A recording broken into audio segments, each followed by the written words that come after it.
Mr. President, Mrs. Trump, it is with great pleasure that my wife and I welcome you to Windsor Castle on this, your second state visit to the United Kingdom. This unique and important occasion reflects the enduring bond between our two great nations, anchored by the deep friendship between our people. This relationship, which, with good reason, we and our predecessors have long called special, has made us safer and stronger through the generations. Our people have fought and died together for the values we hold dear. We have innovated, traded, and created together, fueling our economies and cultures through myriad forms of exchange. We have celebrated together, mourned together, and stood together in the best and worst of times. Mr. President, as we approach the 250th anniversary of the Declaration of Independence next year, it is remarkable to think just how far we have come. I cannot help but wonder what our forebears from 1776 would make of this friendship today. The rebel commander and pioneering First President George Washington famously vowed never to set foot on British soil. And my 5 times great-grandfather, King George III, for his part, did not spare his words when he spoke of the revolutionary leaders. Today, however, we celebrate a relationship between our two countries that surely neither Washington nor King George III could possibly have imagined. The ocean may still divide us, but in so many other ways, we are now the closest of kin. Mr. President, you have spoken of your pride in your British roots. In fact, not only have you set foot on British soil twice in the last 2 months alone, but I understand that British soil makes for rather splendid golf courses. Now, for my part, I have always admired the ingenuity of the American people and the principles of freedom which your great democracy has represented since its inception. Throughout my life, from the very first visit to the United States in 1970, and over 20 visits since that time, I have cherished the close ties between the British and American peoples. In fact, had the media succeeded in the 1970s in their own attempt at deepening the special relationship, I myself might have been married off within the Nixon family. Mr. President, from York to New York, from Birmingham, England to Birmingham, Alabama, we are united by a common language and shared heritage. The many thousands of people from each of our countries who have made the other their home have enriched our societies immeasurably, a fact that gives me the greatest pride. Our cultural connections, too, continue to flourish, with our actors, musicians, writers, and television presenters prospering in the hearts of transatlantic audiences. Today, our alliance spans every field of endeavor and shows vast potential for growth. The United Kingdom was your partner in the first trade deal of your administration, Mr. President, bringing jobs and growth to both our countries. And no doubt we can go even further as we build this new era of our partnership. Our two nations have an exceptional legacy of shared discovery. Together, we laid the foundations of nuclear science, mapped the human genome, and built the internet, upon which all contemporary commerce, communication, and defense is based. Together, our scientists and engineers are shaping the world of tomorrow, not least with new partnership agreements on technology and the prosperity that stands to bring. Our countries have the closest defense, security, and intelligence relationship ever known. In 2 world wars, we fought together to defeat the forces of tyranny. Today, as tyranny once again threatens Europe, we and our allies stand together in support of Ukraine to deter aggression and secure peace. And our AUKUS submarine partnership with Australia sets the benchmark for innovative and vital collaboration. The successes of the British Redcoats and of George Washington's Continental Army today stand shoulder to shoulder, brothers and sisters in arms, protecting the freedoms we both cherish. Our countries are working together in support of crucial diplomatic efforts, not least of which, Mr. President, is your own personal commitment to finding solutions to some of the world's most intractable conflicts in order to secure peace. In striving for a better world, we also have a precious opportunity to safeguard and to restore the wonders and beauty of nature for the generations who follow us. We share the ambition and determination to preserve our majestic lands and waters, above all, to ensure that we have clean water, clean air, and clean food.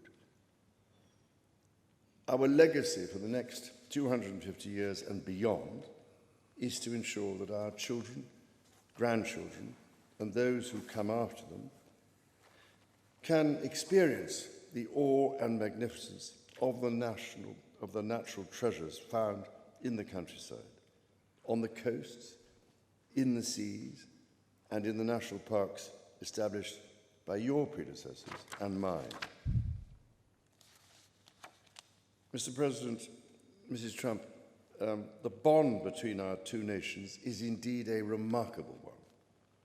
Forged in the fire of conflict, it has been fortified through our shared endeavours and burnished by the deep affection between our people. Tested time and again, it has borne the weight of our common purpose and raised our ambition for a better world. So, in renewing our bond tonight, we do so with unshakable trust in our friendship and in our shared commitment to independence and liberty. Therefore, as we celebrate this unparalleled partnership, allow me to propose a toast to President Trump and the First Lady, and to the health, prosperity, and happiness of the people of the United States of America.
Majesty. Melania and I are deeply grateful to you and Queen Camilla for your extraordinary graciousness. And to William and Kate, thank you so much. It's been so great being with you today. Thank you very much. Appreciate it. It's a singular privilege to be the first American president welcomed here. And if you think about it, it's a lot of presidents, and this was the second state visit, and that's the first, and maybe that's going to be the last time. I hope it is, actually. But this is truly one of the highest honors of my life. Such respect for you and such respect for your country. For many decades, His Majesty the King has epitomized the fortitude, nobility, and the spirit of the British monarchy and the British people. He's dedicated himself to preserving the glory and unique character of this kingdom, restoring life to the rivers and streams, supporting the works of its artists and composers, planting trees and gardens in its countryside. And I just visited one of the most beautiful I've ever seen that you just completed, and protecting the architectural integrity of cities, villages, and towns. He has uplifted the poor, cared for rural farmers, and tended to wounded veterans like nobody else. I'll tell you that I just stood in line and shook about 150 hands, and the king knew every single person and every single company, and some of them had bad names like XYZ-Q3, and he knew every one of them, or at least I think he did, because nobody was complaining. I was very impressed with that. But I just want to say that His Majesty has also raised a remarkable son in His Royal Highness, Prince of Wales. Really amazing. We've gotten to know you, and I think you're going to have an unbelievable success in the future. Melania and I are delighted to visit again with Prince William and to see Her Royal Highness, Princess Catherine, so radiant and so healthy, so beautiful. It's really a great honor. Thank you. Many years ago, His Majesty opened his archives to a biographer. Among the documents was a letter from 1993 in which he described the patriotism and guided his many projects. He wrote that he was, quote, entirely motivated by a desperate desire to put the great back into Great Britain. In the finest tradition of British sovereigns, he has given his whole heart, everything he's got, to those parts of Britain that are beyond the realm of mere legislation. It's not easy, but which define its essence and its virtue, its harmony, and its soul. It's an amazing calling, and there's nobody that's answered that calling like you have. A fifth of all of humanity speaks, writes, thinks, and prays in the language born on these isles and perfected in the pages of Shakespeare and Dickens and Tolkien, Lewis, Orwell, and Kipling. Incredible people, unbelievable people like we have rarely seen before, probably won't see again.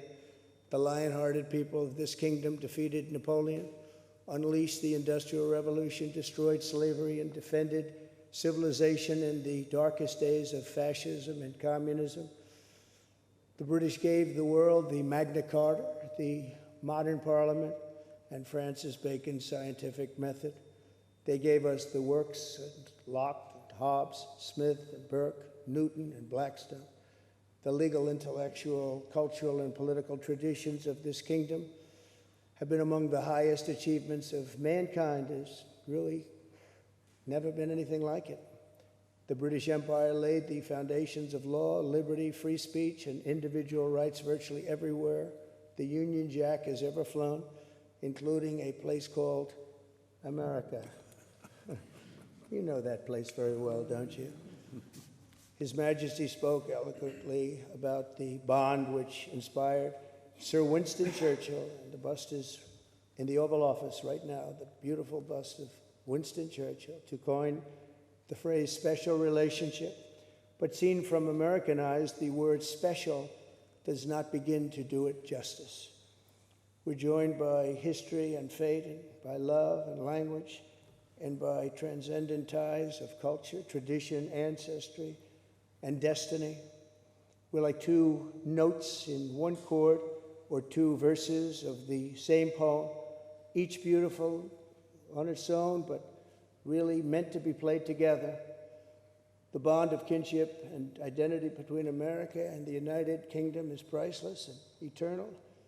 It's irreplaceable and unbreakable, and we are, as a country, as you know, doing unbelievably well.